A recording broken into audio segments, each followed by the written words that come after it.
দেখেন ঢাকার শহর বেঁচে থাকা মানে প্রত্যেকটা মোমেন্টে আপনি লড়াই করে চলতে হইব, বিশেষ করে খাবার দাবার এবং থাকার দিক দিয়া।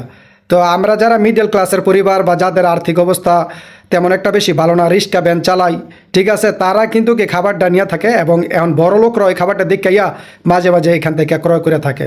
জানি না খাবারটি কতটুকু পিওর বা ভালো, তবে তারা যেভাবে বলে যে বিভিন্ন অনুষ্ঠানে ক্যাটারিংয়ের মধ্যে যে মানুষের আয়োজন করা হয়, যেমন 500 মানুষের আয়োজন করা হয়েছে, সেখান থেকে মাত্র 300 350 মানুষ হয়েছে, আরও 150 মানুষের খাবার বাইচে গেছে। ওই খাবারটা নাকি তাদের কাছে বিক্রি করা হয়। এখানে হয়তো জুটা খাবারও থাকতে পারে বা পিওরও হইতে পারে, এটা যারা কেনাবেচা করে তারা বলতে পারবো। তবে খাবারটা নাকি অত্যন্ত ভালো, এই কারণে মানুষ দেখেন সব সময় এর কাছ থেকে খাবার কিনে নেয় এবং কিছু দামে কম পায় দেখে কিন্তু এখান থেকে খাবারটা কিনে নেয়।